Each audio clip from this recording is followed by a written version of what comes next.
Miss Chrycynthia, tell us about your son. Tell us. Start from scratch. He was arrested in 2007. 2007. My son was arrested in 2007. Okay. On a capital murder charge. And that's in Dothan, Alabama, that that's county, in Houston County, south of here. Houston County, correct. And he was arrested. He was put in jail. You remember what month? June the 9th. June the 9th. June the 9th, 2007. Okay. And he's been in jail since then. No bail? No bail. Did they set bail? No. Who was the judge originally? No. The original judge was Judge Jackson. Okay. Judge Jackson. And so he wouldn't grant him bail. No. So, tell me how to pronounce your son's name and spell it. His name is Kharon. Kharon Davis. It's Kharon. Okay. And Torchik is Torchec Davis. Davis.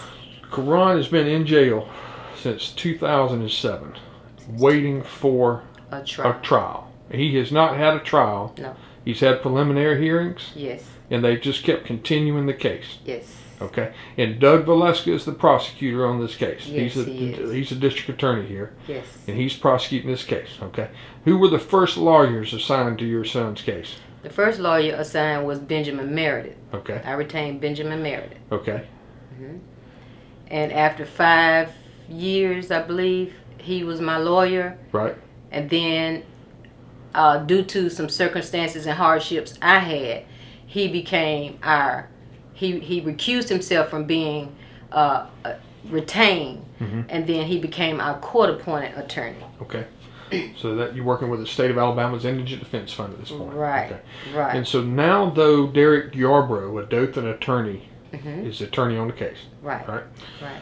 But what have they told you about what is the problem in getting him to trial? What have they said? What have they told you? Every time I ask, why is it taking so long, I'm told Mr. Yarbrough either kind of throws up his hands and says, we waiting on him to put it on the docket. I'm like, well, who puts it on the docket? And then he say either the state is responsible for putting it on the docket, and I think one time I heard the judge was responsible for putting it on the docket. I'm like, well, it hasn't taken 8 years for nothing to occur this long, you know? Now, your son, Kharon, when he's been in jail, mm-hmm. when he has asked for copies of all of the defense, the discovery documents where he can defend himself, right? What happens? Well, when he first started asking for his paperwork, Mr. Yarbrough's office apparently wasn't taking the time to get it copied, to get it down there to him. So he didn't get it. He didn't get it in the beginning, so I started asking them for the transcripts. So I copied them myself, and I copied me a copy, and I copied Kharon a copy as well. Mm-hmm. And when I returned the copy to them, to ask them to get it down to the jail, it took a while for them to even take it to the jail. Once they did take it to the jail started hindering the paperwork from coming to come in. What did they tell? What did they say? Well, first, I think the first time they tried to get it in, they had put a plastic binder on it. They were told that he couldn't have that plastic binder on there. They took it back and took the binder off and tried to return the copies again, and they were told that he only has, I think she said, Sergeant Turner said that they were distributed a 2-inch folder or binder mm-hmm. or something, that they could only have that clear binder that the jail gave them. Now, mind you, they gave him this 7 years ago. And when he came in initially, he hadn't had another one since then. So he told me in the midst of all these years of them handling his property, that one has been damaged and might as well say destroyed, because he couldn't keep his paperwork in there. Well, he was told that he could purchase another one. Mr. Yarbrough got in touch with him about that for him to purchase another one. And when he got ready to purchase another one, that went out the window. He was not allowed to purchase another one. So then they took the paperwork back to the attorney's office, and each time after that they tried to get it in, I think we went to court November of that year, Mm-hmm. and that's when Mr. Yarbrough let the judge know that we were having problems with the jail, allowing him to get his paperwork in, to help prepare for his defense. Right. How long ago was that? This was in November 2013. Okay, so he was in jail at least 6 years without any access to his documents. Okay, have they ever let him see any evidence or anything out of the jail that they have against him with the district attorney? We had a suppression hearing and an evidentiary hearing this past September of 2014. The suppression hearing, on that day, I think around lunchtime or so, they broke, and the district attorney, Mr. Yarbrough, and the judge went in the judge's chambers for a while till court was about to be convened. Mm-hmm. And I was asked at that time to stand outside because I wasn't even in the suppression hearing, because when I walked in that morning, Mr. Yarbrough asked me if I gave my son permission to drive my car that they were driving that night. And I said yes. And he said, well, do you mind testifying to that? I said, no, I don't mind. So he said, well, I'm going to need you to step outside until, we call you for the stand. I said, okay. So I was standing outside waiting for them to call me in, and it was so long, and I have back injuries and nerve damage, and it was getting, hard to keep standing out there. So when I saw Kharon had to use the bathroom, that's what it was. He needed to use the restroom.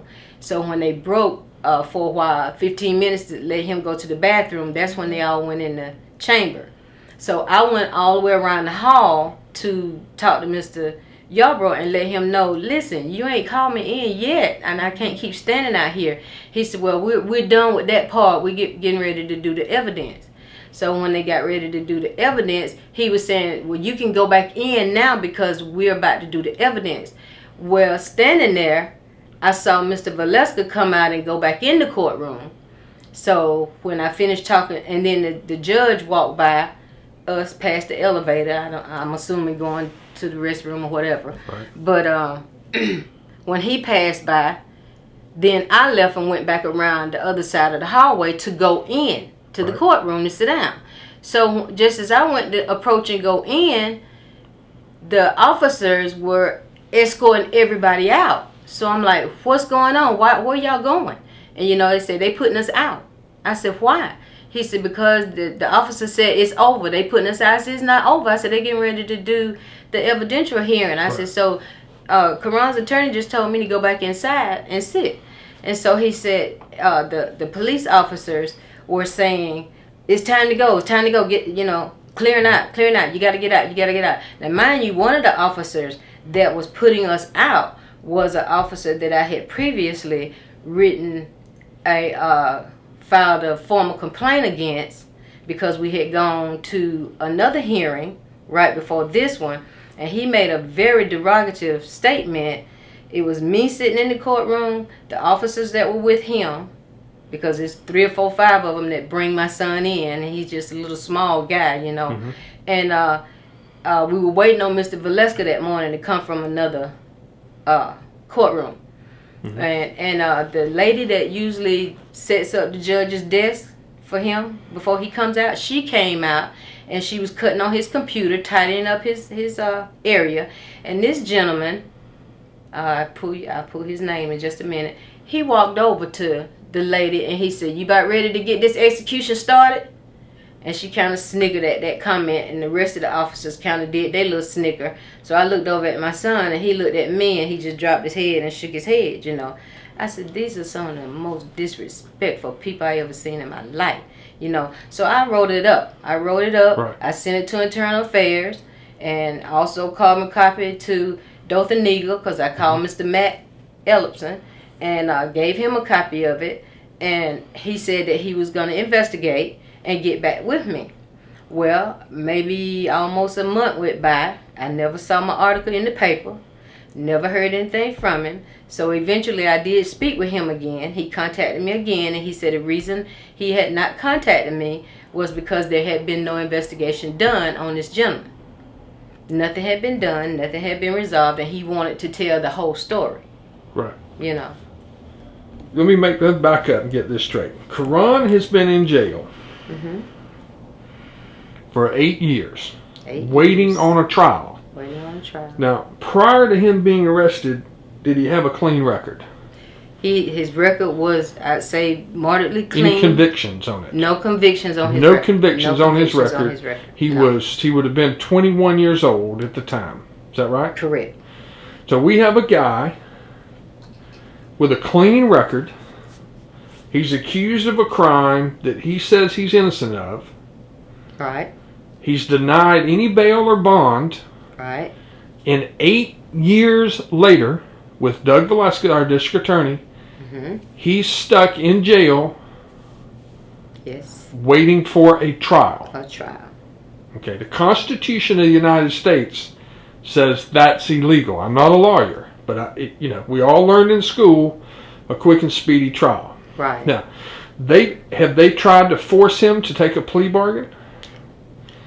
Initially, it was spoke of. It wasn't. I don't think they.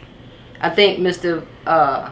Yarbrough stated in one of the hearings, if a plea deal was offered, would he accept it? And he said he was open to it. Mr. Valeska said he was open to it. Right. But my son never Kharon said says anything about no plea deal. He says he's innocent. He said that's why he's sitting there, because he's not. He won't take a plea deal. Okay. If you got some evidence against me, then try me. Let's go to court. Okay. Not 8 years later. He should have had it 6, 7 years ago. So, tell me what happened. You know of what happened that night. What happened? What you told me. Walk me through what happened that night. Best you know it.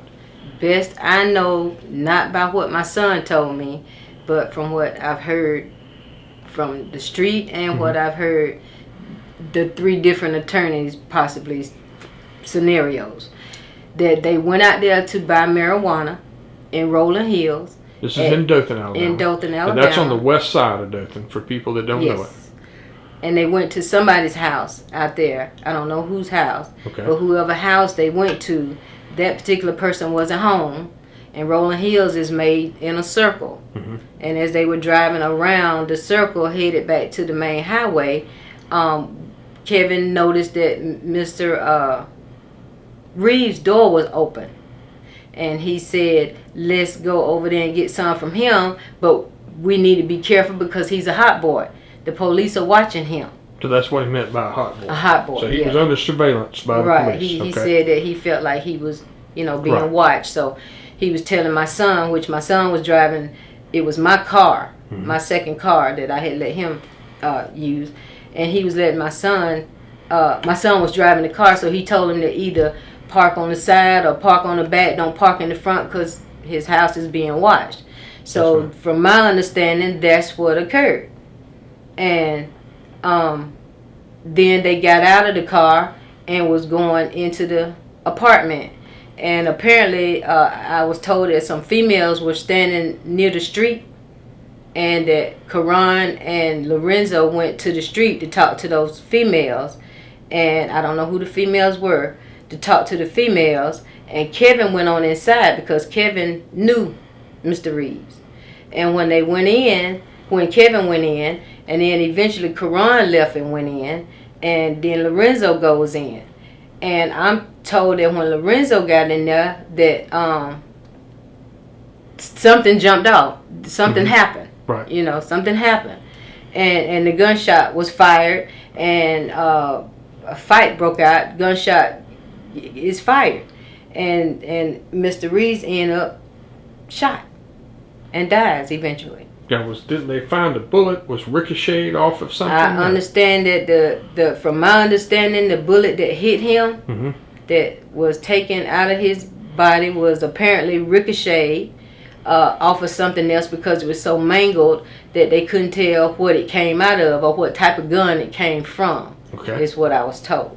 So, I mean, knowing my son, that the young man that I raised, we all know our children get out here with everybody else, and we don't know the full extent of them. But the son that I know would never point a gun at nobody to shoot them or take their life, you know. So from that day on, somehow the bullet that came past from behind hit the first gentleman, Kevin. And Kevin, this is the one that grazed him? Right, it grazed him on, I think, on the right side of his ear, his face, and back of his neck and ear. And he wrote me a letter and told me that... You got that letter. He wrote me a letter and told me that Mr. Valeska, the only plea deal Mr. Valeska would give him would be to turn states on Kharon and take a 99-year deal, and that he would revoke his parole 3 times, and then the 4th time he could let the Department of Corrections do what they needed to do at that point. So, but Kevin told me that, he said, "Ma, I would never tell that lie on Kharon because I didn't see Kharon shoot no gun." He said, when the gunshot hit me, he said, it's just like somebody cutting off a TV and the lights was going out. He said, and I passed out. And when he passed out, he fell back on Kharon. And Kharon's clothes was all bloody, you know. And so I'm thinking maybe Mr. Valeska now think because his clothes was all bloody that they had their man. So I also understand that there was like blood stains, one on the I think the kitchen cabinet, one on the microwave, one on a bread box of blood stain.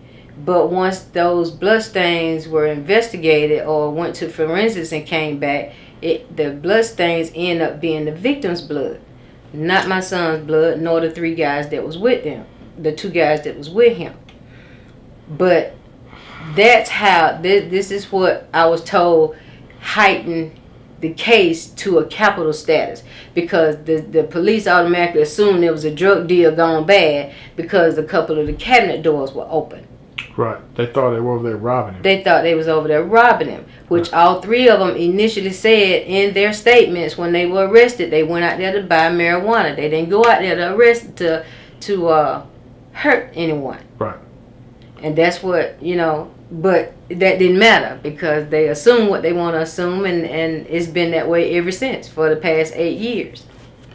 So Kharon, one of the guys Kharon's with, writes you a letter. And he tells you that he was forced to agree to falsely testify against your son in exchange for him to have his capital murder charge done away with, and he get 99 years. And got 99 so years. He avoided the death penalty if he would lie for Valeska. Apparently so. So, well, I mean, if he feels guilty enough to write a letter, that tells you. Yeah, and he said, "Mom," he said, "I love Kharon, you know, hard as I love my own biological brothers. I would never do that to him." He said, "I've been with bro for a long time," and he said, "And I didn't see him shoot no gun, and I wouldn't tell no lie on him like that."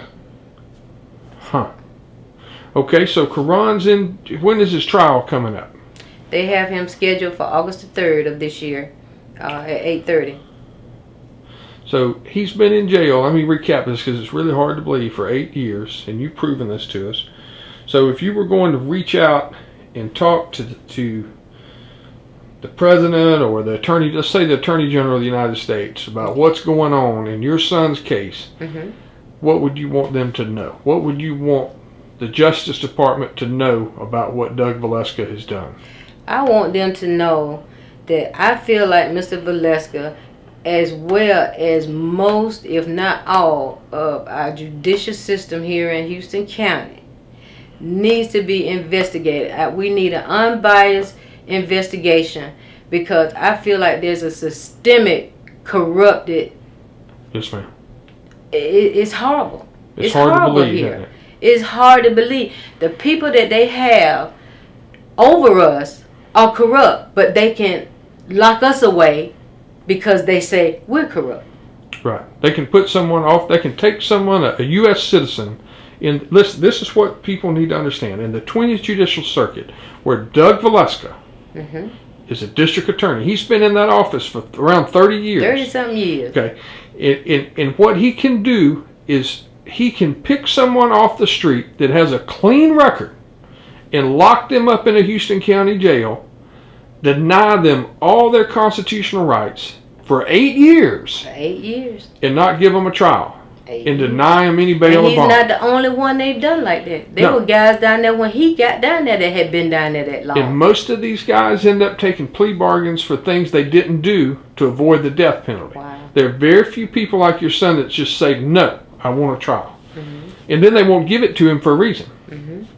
So but just to make sure people understand this, while your son has been in jail, they will not let him have access to the evidence that Valeska supposedly has against him. Right. They won't let him have access to his discovery documents, and they won't give him a trial for 8 years. 8 years. Last year was the first time he was able to get any of his documents into that jail, and he still doesn't have total access to them. The judge wrote an order for the jail to give him court order for them to give him his documents. And they won't follow it. And what they did was once I kept complaining to the attorney, I guess, and he kept trying to get them in. He had to put them in those gold vanilla envelopes. One of the transcripts from one of the co-defendants, I think, was 400 and something pages long. So you think about an envelope that will only hold this much information. This is what they had to put all his transcripts in from Kevin's trial, and the other transcript was like 800 and something pages. And this is what they had to pack them in. So what Kharon has to do in order to study any of his casework is request one of the packets. They give him one, and then he has to turn that one back in and request another one for them to give him another one. So my thing is, how can he help prepare his defense? He can't defend himself. No. And who knows that they're even giving it to him in sequence? You know? Who is in charge of that? Do you know? Over giving him the actual who's in charge of that jail? I know Valenza's the current sheriff. Commander Keith Reed is the one doing this. Yes, these are his orders. Okay. These are his orders. Well, we'll find out everything there is to know in the world about Commander Keith Reed. Yes, I can tell you what shoe size he's got next week. Okay.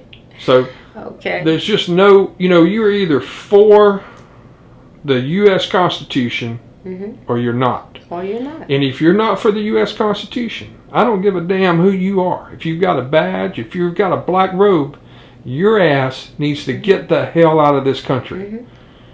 And Doug Valeska and this Commander Reed, if you're right about that, appears to have zero respect for the U.S. Constitution.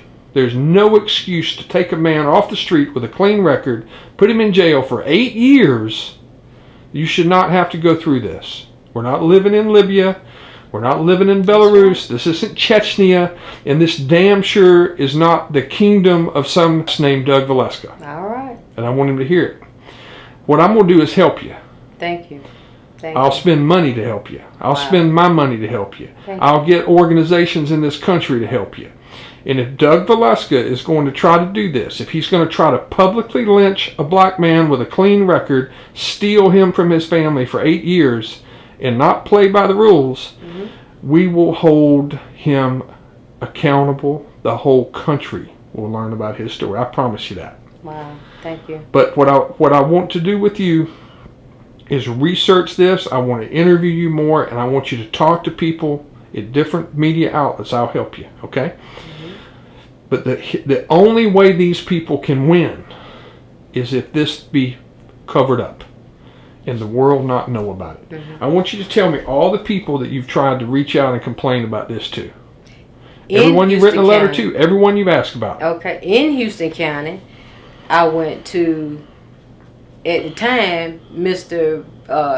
Chief Deputy Valeska, because he was the chief deputy at that time. I went to see Sheriff Hughes. Andy Hughes. But every time I would go to see him, they always say he was not available. He wasn't in. Okay. So I in turn end up with Mr. Valeska. And I know he and I sat down at least 5 times. And did he ever promise you he would look into this or help you? That's all he would say. He would investigate it. He would call down there. He would look into it. He would investigate. And I asked him, will you get back with me and let me know the results? Because each time you tell me that you're going to investigate, if my son is constantly telling me the same problem exists or something different added on, right, and you don't tell me what's going on, then how do I know you even investigating it? Okay, so let's pause. Let's make sure we got the names right. At that time, that was the sheriff of Houston County, Andy Hughes. Mm-hmm. And then this would be Donald Valenza. Valenza. Who is now the current sheriff of Houston County. Correct. So the current sheriff, Valenza, did he ever get back in touch with you and follow up on the results of his investigation? No. And how many times did he tell you that? I know since 2013, 2013 and 14, I know it was at least 5 times. Okay. So we'll hire a lawyer and we'll request every file Valenza ever did, and we'll find out whether he was lying to you or not. It's that simple. Okay. And if he doesn't like that, he can go to court and answer before a federal judge. Plain and simple. Okay. So we're talking about someone's constitutional and civil rights. Who else did you talk to? I talked to, after him, I wrote letters to I wrote an open letter. Mm-hmm. I wrote an open letter to the county commissioners, each county commissioner, each district, the chairman, Mr. Culver. Mark Culver. Yeah, Mark Culver doesn't have enough. He doesn't have enough sense to change a tire. So. Okay. Did he ever get back with you? He never responded to me at all. That's Mark Culver. Yeah.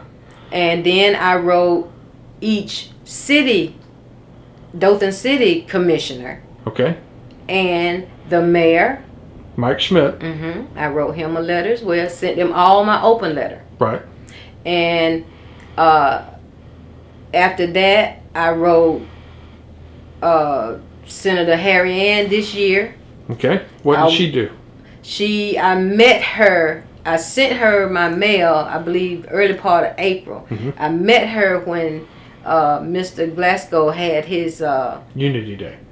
This was past the Unity Day. This was his anniversary, his 14-year celebration anniversary. She was one of the guest speakers. I met her there, and she told me that she was glad to meet me. She had received my mail, and that she was going to be in legislature in the upcoming weeks, and Mr. Taylor Barbary, I believe is his name, was with her, and she asked me if I would mind him contacting me to get the information from me. She told him, this is Miss Davis, the one that wrote me and told me that her son was living in those deplorable and ratchet conditions at the Houston County Jail. She said, I'm so glad to meet you. And past that, I have not heard from him, and I've not heard from her. And I went down this year, and the NAACP interim president, Wally Farid, and I'm involved with another group called Concerned Citizens out of Montgomery, Alabama. Our secretary of that group lives in Dothan. He also went with me, so he can keep record of that. I'm trying to get some resolve. Right. So the two of them went with me to the sheriff's office. That's this year. I believe that was in April of this year. They went with me again. Sheriff Valenza was not in, so Chief Deputy Carlisle was there, and I interviewed with him. I had a meeting with him. He in turn assured me, because the three of us were very adamant at this point about somebody getting back in touch with me. That's everybody that I have tried to communicate with and resolve these issues with treat me like I don't exist. That's what hurt my feelings the most. These are elected officials. They were elected by the people to serve us. Right. And I say serve us because for 11 years I lived in Houston County. I'm byproduct of Henry County, but I still live in both communities because my mom and my family lives down there. So I'm down there 95% of the time, to be honest with you. So I'm treated like I don't even exist. They don't respond. They don't call. Nothing. They're not accountable to nobody. So, I don't want to say any names here to get people in more trouble, but there have been people that have communicated to you that the problem here is they're doing this to Kharon because of your father's status in the civil rights movement. Yes. Do you think that's possible? It's possible. If Mr. Valeska has equated or did his research or whatever you could call it to find out that I'm the daughter. Oh, he would know. He would know this. Okay, if I'm the daughter of Kenneth Ward, James Kenneth Ward Sr. is my father. He's a resident here in Houston County, Alabama. And he's like the community. He has always been the community advocate for civil rights for anybody, black or white. It did not matter. Right. But basically, you know, it was the problems was always with our black people. Right. And he knew Mr. Valeska quite well. They knew each other quite well. My father, I think, pretty much after he retired, he lived at the courthouse daily. Right. He fought him on every issue where he was wrong. Right. They knew each other very well. I was told one day, a comment was made to me, you know this is not about your son, don't you? I said, I don't know what you mean. What you mean? You know this more about your dad than your son. They doing what they doing because of your dad. Well, I never even thought about that, you know. But once it was brought to light, I'm like, that's a possibility. That's a possibility. And I'll do everything I can do, and the people that work with me to help you. And everybody that I know in the Jewish community in the United States of America is going to hear about your son's story. Wow. So Thank you. I can't tell you that that'll free him, but I can tell you that if Mr. Valeska is doing what he appears to be doing, we're going to make him famous. I can promise you that. And there's not a damn thing in the world he can do to stop it. I promise you that. How about that? Thank Is that a you. deal? Thank you. Appreciate that very much. Very much. Thank you.